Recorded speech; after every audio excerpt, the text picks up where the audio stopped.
live in a world of brands, at home, at work, when we travel, and even when we sleep.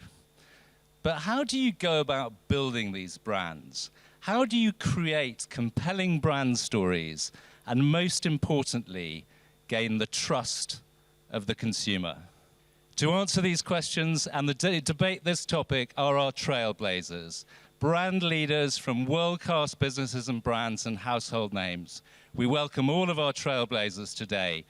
Prashant from 1MG, Sumit from InfoEdge, Parikshit from Make My Trip, Gaurav from Noise, Sai from Policy Bazaar, and Eiti from Vega. Welcome to Trailblazers. Now, first up, our guest, Prashant Tandon. Prashant, welcome to the show. You're an alum of IIT Delhi, Stanford Business School, and a king cobra of the Indian healthcare sector. But take us back, if you like. A number of years ago, before all this started, you were working at McKinsey. Good consulting job, family happy, I'm sure. But tell me, was your foray into healthcare a brainwave or just part of a process? It was part of a process. I think the seed of entrepreneurship actually was, it started when I went to Stanford and saw the Silicon Valley and the entire spirit of entrepreneurship. I think that was very, very inspiring. And then I was working with McKinsey in the US, looking at the healthcare sector out there. And that's when I saw that, okay, there's a very interesting differences between the healthcare delivery systems in India and the US. And I saw the individual components of healthcare are so sophisticated out there. Although put together, I still don't believe it works as a system. But all the components had reached a level of sophistication that was very, very interesting to me. Thinking about how India will evolve and how the health access in India will change with technology, with digitization, that seed was germinating in my mind at that point. So that's part of the mechanics of it. And of course, you're a trained chemical engineer. But at that point, Prashant, were you thinking about brand personality? One thing was very clear from the get-go. The brand, that whatever we build has to be built on trust. That is the currency which works in healthcare. And if we can make sure that we build a patient-centric healthcare ecosystem, and that was a very, very big leap, because when we came with what seemed like a very basic concept today, when we said we are coming with a patient-centric healthcare model, everyone felt we were just being naive. We don't know how healthcare works. Healthcare is never supposed to be patient-centric. It's always the provider-centric or an insurance-centric, and that's how it's in most parts of the world. And you know what? We felt that that exactly is the problem. We don't build it for the patients, and if we can build a model, put the patient at the center, be the partner of that patient and win their trust, that would be the model for the future. So trust is not just a marketing campaign, it has to be every single interaction. So a good example, if you will, Prashant, of every single thing communicates the brand? Absolutely. It's at the end of the day what the consumer feels about your brand. So that's... Okay, Prashant, that's fantastic. Last personal question. You're a good sportsman. Any time for sport these days? I love to play when I can, and yes, I do find enough time. I go swimming. I've started playing a little bit of tennis, a little bit of badminton. So, and we have got a table tennis table in our office. So I think I'm doing okay. Well, you're looking good, and the brand's looking even better. Prashant, thank you so much. Fantastic guest. Thank you for having me. Sumit Singh, welcome to Trailblazers. You have a fantastic backstory. You're the daughter of a military man. You're a generalist. You're an entrepreneur in your own right. You've been head of the Indian Venture Capital Association. But then one day, you get into InfoEdge, and with no apparent marketing training, you're asked to be the CMO. How did that happen, and how did you even go about learning the trade, Sumit? So as you said rightly, I've done very varied things. Started with sales, went on to TIE, IVCA. I joined InfoEdge not in marketing. I actually joined them to start their corporate comm and strategic alliances division, you know. And about 10 months into the job, I felt we've kind of set it up, got a team there. done what Sanjeev and Hitesh wanted me to do, and I said that it's time to move on. And that's when they said, why move on? Why don't you head marketing? So I think one just got into it, you know, and one learned on the job. And you can learn, right? Because a lot of people think this is something you have to be qualified in. No, I think if you have the right instincts, it's not rocket science. And talk to us specifically, Sumit, about digital, the brave new world of digital. This is 2005. How did you get your head around it, and what are the learnings? So it was very interesting. I actually told Hitesh, I don't know these CPMs and CPCs because InfoEdge had started doing SCM way back in 2004. You know, they used to use their own credit cards, and I felt if I had to lead a team of digital marketers, performance marketers, I better know something myself. And I remember Hitesh saying, you're good at numbers, ho jayega yaar. Learn. So in those days, I remember I started an account with 500 rupees on Google AdWords and tried to sell blue socks and red shoes and stuff like that to learn on the job. And I think, you know, as I said, if you're open to learning, there's nothing which is impossible. How much are you spending on Google today? Oh, a lot. A lot. Okay, let's talk a bit about customers. You're on record, Sumit, as being a great champion of customers, customer centricity. But, you know, you're in a digital world. How, with brands like 99 Acres, how do you actually put customers at the heart of this? So for us, in most of the brands, whether it's 99 Acres, Naukri, Jeevan Sathi, Shiksha, our education brand, I think the brands were built by Sanjeev and Hitesh at the core, having customer centricity. So everything that we do on product has to stem from improving customer experience or actually filling a gap of customers. So I think a lot of focus on data, and we have the advantage of being in a business which is absolutely online, so we have access to a lot of data. So you see a lot of user behavior coming from there. And then once years are in the market, I personally even now conduct a lot of researches. I go and meet customers, go and meet consumers, and I think that's very important, one-on-one. Yeah, and I think that's very, very important, because if you don't do that, you don't know what you're not fulfilling, you know. And the other thing is, I've always believed that while we're very happy with people who renewed, right, people who are retained on the app, as marketers, I think it's very important to talk to the people who did not renew or did not retain, right? Because that's where you get the insights on what is not really working. Our absent friends are as important as our present friends. Let's wrap up, Sumit. We never have enough time, but let's talk a bit about the many challenges you must have faced, and what's your advice for young marketeers out there?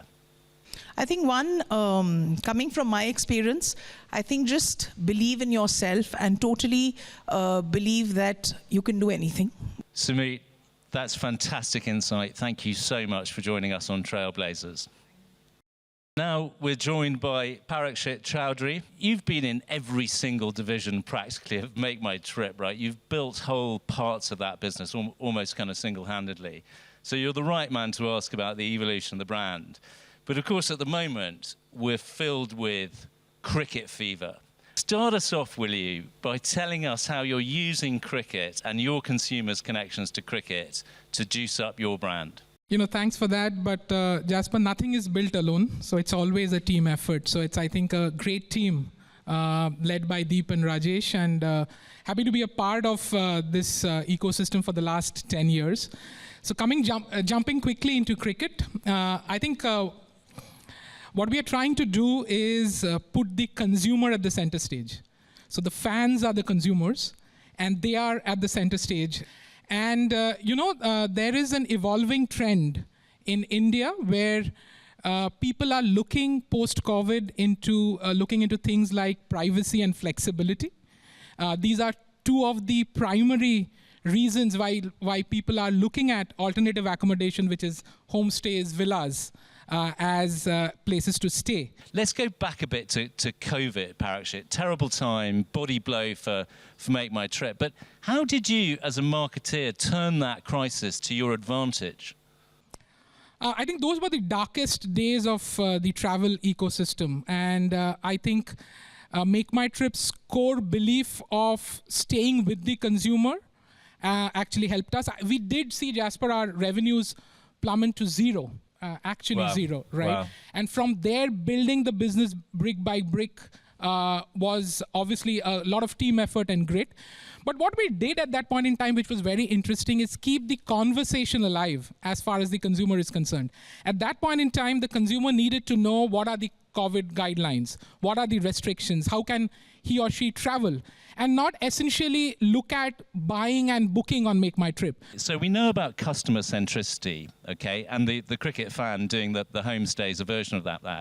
But what are you doing to make the brand a utility for people? Tell us about this idea of and this new product of effectively renting your home out. Perhaps I can rent my home out. Oh yeah, for sure. You should rent at Make My Trip. So in India, at the affluent Indian ecosystem, there's a trend of picking up second homes in leisure destinations. And that's what we are trying to tap into, right? So through our effort, where we are saying that you only travel to your second home maybe once in a year. So 15 days when you're kind of occupying your second home. Rest of the time, the home is lying vacant. So why don't you put it up for short-term rental, where we would allow like-minded travelers to come and stay at your place, experience your home, and you make some incremental money to kind of keep the home up to date. Parikshit, you've been a fantastic guest. Thank you so much for coming on Trailblazers. Thank you for having me, Jasper. Sir. Now, next up, Gaurav Mehta, Chief Marketing Officer of the epic brand that is Noise. You talk in your marketing about being real, about being authentic. How are you real and authentic through Noise? So, I think there's a lot of tailwind behind this particular brand becoming what it has become. There were a lot of macro factors, but I think what we did really well, what the founders did really well for Noise, was to understand the impact that fitness and health were having for each and every Indian, especially the younger lot, right? 15 to 24, 25 to 34. This cohort was getting exposed to the impact that health and fitness can have on their lifestyle and their, very frankly, physical augmentation. I think once we understood that part, we knew that we had to be really, really real with people about giving them an ally that helps them get the best out of their health, their fitness, and what they want to do with their physical faculty. Because there's nothing more personal, right? This is your body. It's no one else's body, right? But then that's where the fun starts, right? So if you can really make a huge fundamental change for our consumers with the very organic matter that they're living with, that is like trust of the highest level. We understood the lifestyle technology. Once these two things, these 2 points of the spectrum come together, we start to make meaningful contribution to our users' life. By wearing this particular watch, are you getting all your health metrics in real time to make better decisions? And are you looking good also while doing that? You're in an extraordinary landscape. So people like Eiti here, they've worked for Panasonic, Samsung, established technology giants. We have Apple, we have Sony stomping the market. How have you managed to break into that, and in such a complicated country, and from nowhere? I mean, a large part of it comes from one of the founders. I mean, he's a fitness freak, Amit, and he was very invested in fitness and health. So he understood from a user perspective what kind of products are needed in the country right now.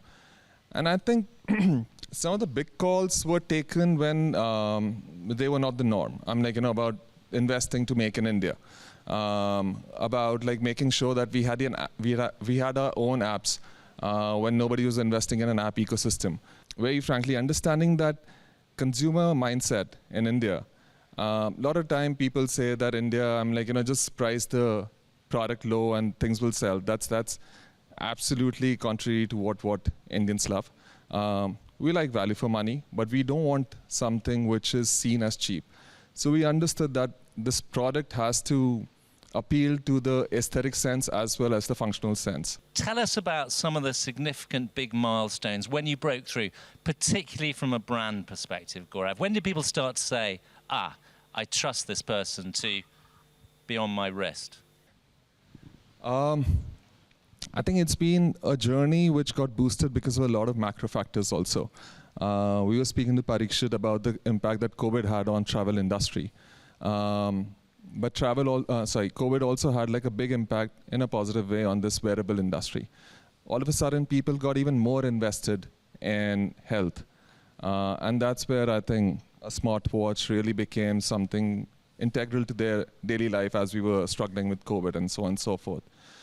The fact that we invested to make in India gave us the economies of scale, and also because of that, we were able to pass it on to the consumers. Gaurav, we're only scratching the surface of this brand story. Thank you so much for being on Trailblazers. Pleasure. Thanks, Jasper. Sainarayan, welcome to Trailblazers. So let's talk a bit about insurance and branding. I mean, insurance is a great mystery to many, a black box, and if I dare say so, for some people, possibly not the most exciting thing they can think about, right? Maybe they need it, maybe they don't need it. Insurance is pretty much the most boring category. And I've been in this boring category for past 10 years now. But I can guarantee you that it is the single most important product that a consumer should have in his portfolio, be it a health insurance or a term insurance, and car insurance, pretty much mandatory. I'll quickly tell you a short story before I move into the push and the pull. Before this, I used to work in another insurance organization where one of the sales head had once come to me and said that, look, whatever advertising or marketing you do, it doesn't matter because we are the people who are going to sell the product, and it pushes what something works. And cut to when I joined Policybazaar, and this Yashish had this dream of getting Indians on a platform like Policybazaar where the people come and compare. It really challenged me that how does one do that? And the solution was pretty much simple, that there was no education around a product called insurance, because as we said earlier, it's pretty much a boring category and no one wakes up in the morning thinking about insurance. They have other worries. But if you actually talk to them about the importance, or you talk to them very clearly and educate them very clearly about why do you need it, then there is no way that they won't come to you. So in our communication, we called a spade a spade. Maybe we've been accused of, slightly our communication is on the negative side, but we used to do it with the tongue in cheek. So that kind of, really woke up people to actually log on to the site and, come to and start searching for it. So you're humanizing this otherwise dry topic. And as a brand, you're kind of as much like a teacher, mentor brand as you are a professional services brand. Our brand is pretty much a reflection of how passionate Policybazaar, we call ourselves PBNs, how passionate we are about educating Indians about understanding insurance as a concept. So that kind of trickles down on the personality of the brand also. If you ask Policybazaar about the biggest challenge is still the consumer inertia for us. How do we battle it? How do we overcome that? Because the task for us is to still wake up the consumer and get him to our site. So that is one big challenge from a category point of view. From a media point of view, again, one has to be constantly ahead of the curve, because every day the adoption of media is of consumers using a media is pretty much evolving and changing on a daily basis. Okay, so stay alert. You look pretty alert, and you're building a fantastic brand. Thank you so much for being on Trailblazers. Our next guest, Eiti Singhal, CMO of the wonderful Vega. Start us off with media. As Sai was saying, it's all changed out there. Everything's changing. How, with an amazing brand, a well-established brand like Vega, do you think about media and channels, Eiti? I must say that, at every step of the consumer journey, everything is changing, right? Even at Vega, we've kind of transformed our media strategy, and, the cross-platform digital approach is what works, right? Beyond just giving a lot of savings, right? Which is, say, a minimum of 20%, depending upon what industry and category we're talking about. Digital has for sure given a new opportunity, to brands like us, and especially being a household, a legacy brand, the idea of creating enough brand excitement, right, around the product is what is needed today. And I think through digital, we've been able to sort of do it far better. Okay, so you're anywhere and everywhere, but in the end, right, we all know this, compelling content is king. Tell us how, with the 2023 version of Vega, how do you think about content, Eiti? It works on 3 pillars, literally, right? So whether it's in, I would say 3 E's. So entertainment, education, and empathy. I think that's what consumers and audience look for. And this is, of course, ranging from Gen Zs to millennials and to a little bit mid-age guys as well. To create that content, something that would not just come off to you while you're browsing on your, social platforms, etc. The idea is to, of course, create it as compelling as possible so that there's two-way conversation happening on the brand, right? Especially with beauty as a category. 33% of the beauty consumers, right, has been quoted by one of the largest e-commerce players in India, are loyal to one brand. So there lies an opportunity wherein you're able to sort of add value to their funnel, to what they're searching for, and help them discover the right products and the right experiences. So as a brand, of course, today brand is not what you're speaking of yourself. It's what consumers are speaking of you on the social, and whether it's reviews, whether it's ratings. When you think about your communities, right, your consumer communities, give us one example of how you go about getting conversations going with a particular community? So for example, we have something called Vega Grooming Talks. We call it VGT. The idea is to kind of engage with not just the influencers, top creators, but also, say, for example, a derma, right? A dermatologist who kind of comes in, gives live masterclasses, etc., to the consumers to be able to tell them and educate them with the right usage of the product and the application, right? So like I said, I think our commitment is to not change or transform people with this whole beauty, appliances, and so on and so forth. We want to empower them, right? So that we can further de-seasonalize and contemporize DIY and GIY, as we call it, which is groom it yourself. Thank you so much for being here. The worlds of advertising and marketing have always fascinated people, from the 1950s Mad Men to Steve Jobs to Trailblazers in partnership with DM Asia. We have incredible guests on this show, with more coming up, massive big hitters from the worlds of advertising and marketing, leading Indian brands, leading global brands. I'm Jasper Reed, and join me on the next episode of Trailblazers.